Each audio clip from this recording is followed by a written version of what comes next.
Shut up and sit down.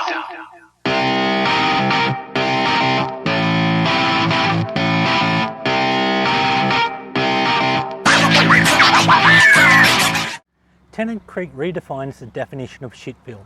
You only have to sit here and watch the main road for an hour or so and you'll see some of the hardest working country police doing their job all day, every day. It's a town where everyone hides behind a 6-foot fence, many topped with barbed wire.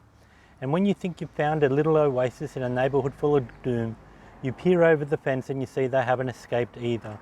It's a town where the police take your details before they allow you to purchase alcohol. It's a town where you frequently hear people yelling out and explosions ringing into the night. It's a town that you only thought existed in a Mad Max dystopian future. You know, I don't want to be too cynical, as Tennant Creek is a town full of churches and good intentions, but at the end of the day, the people who live here are either supporting the travellers passing through, or they're Indigenous, or they're employed by the government to look after the Indigenous community. It's a town where everything is locked behind metal barricades to protect them from the excessive violence, or is boarded up by the owners who have just given up and gotten out of town. Tennant Creek has become an exercise in warehousing forgotten people. As an Indigenous Australian myself, I don't want to be too hard on the locals here, but the reality in Tennant Creek is completely different from that on the East Coast. The locals here have adopted an African American style culture, referencing Cardi B and wearing gangster rap clothing and screaming out motherfucker at people. When you look at the Indigenous culture on the East Coast of Australia, there is a far greater connection with that of the Pacific Islander communities such as the Maori, Samoan, Fijian and so on. The violence here has become so bad that even most of the properties on the main road have to protect themselves behind metal barricades, and even benign ones like the Department of Education. It's a sad sight to witness. Around Tennant Creek there aren't many tourist attractions. One of the few interesting geological features near here is the Pebbles, a sedimentary rock formation that's a bit of a break from the volcanic iron ore formations that are found like everywhere else on this side of the Great Dividing Range. The centre of Australia is one of the few places that have extremely low humidity and pollution, and it creates one of the most astounding sunsets that I've ever seen.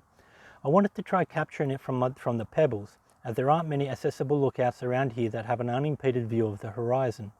But my photography skills aren't really up to the job of capturing it, and I failed to do the amber radiance justice. You'll have to add it to your bucket list and come out here and see it with your own eyes. And if any of you guys know better how to set up a camera to capture the setting sun, then please comment below. The actual creek, called Tennant Creek, is really about 10 kilometres north of the present day town, and part of that tributary system is Lake Marianne. It looks to have been built by the government as an act of repentance for forcing white people to live here. It was one of the few things that wasn't protected by a 6-foot fence, or smashed up, or covered in graffiti. I was amazed at how green the spinifex grass on the hillside was. It gave the illusion of a more fertile and a hospitable landscape. There is just one road between Mount Isa and Tennant Creek, and it had just 2 fuel stops, one at Camel Wheel and the other at the Barkly Homestead. There is not much else to see except for the Northern Territory and Queensland border. It was a very tedious and monotonous 650 kilometre ride. The bike cameras are no longer working at all, so I tried taking some footage with the phone to give you some idea of the relentlessness. The road through the Tablelands was so flat that there wasn't even enough of a mound to use as an advantage point to see what features were around. The only points of interest were the amount of termite men along the road. You can just tell how many other bored out of their mind travellers have had to endure this highway. I think back to the trauma of the road to Weipa, and I realise that it has impacted my mojo for the road trip. I was so comfortable in Cairns that I didn't really want to leave, and I lamented the mundane move. With the emptiness of the past few stops, it has given me back my mojo for the road trip, as between the options of staying and going, the road trip is the lesser of 2 evils. There isn't much joy in this part of the country, and if I was to plan this section of the journey again, I would stop for only a week in Richmond, then a couple of days in Mount Isa, then one night elsewhere until I got to Darwin. I spent this week in a caravan park, and with my previous experiences of caravan parks, I would say that the Tennant Creek Caravan Park is more a transit park than a destination park. This park fills up in the afternoon, then empties soon after sunrise. The people here just spend one night as they transit the Stuart Highway and don't stay any longer than they have to. Across the road is a motel, who looks to have even fewer guests than the caravan park, although they have a restaurant, but I don't think it's open as they only have 1 or 2 guests. The cabin I'm staying at is extremely drafty and has a big vent for a small fridge, and lets in the icy cold winter breeze all night long. I think down the track I'll have to do a video comparing the different types of accommodation options I've stayed at during this stretch of the trip and the pros and cons of each. I should have inspected the bike better once coming back from Weipa, as I only had a quick look at the rear sprocket and noticed that the teeth are all chipped. It isn't normal wear and tear for the sprocket, but it's still holding up okay. While in Darwin, I should be able to replace the bike's cameras and stop losing so many of those moments on the road. I'm guessing that Darwin should have marked the halfway point, and I should have done about 12,000 kilometres since leaving Sydney. I'll organise for new tyres while I'm at Perth, and they should see me with enough rubber to get back home.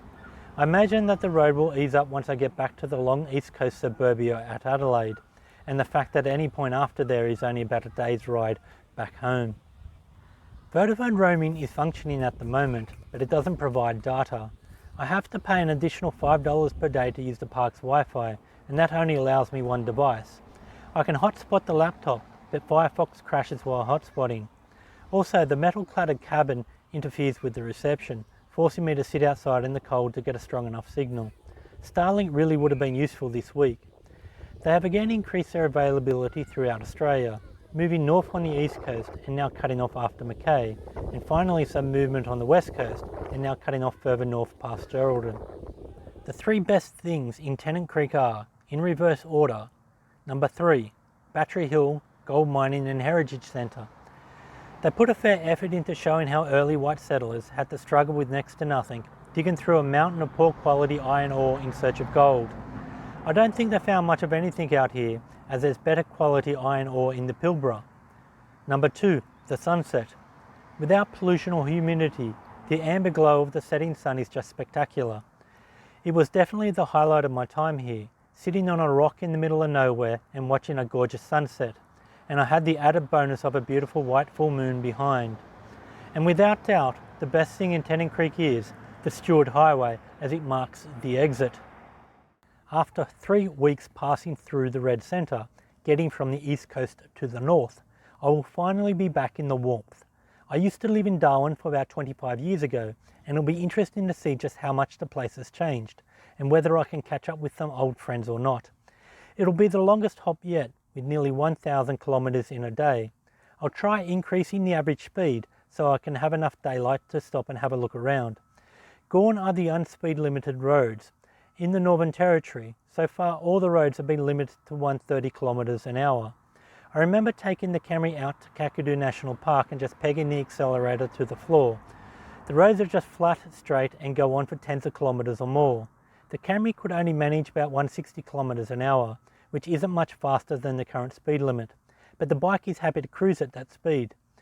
The only real prohibition on me is to making sure I don't run out of petrol in between stops.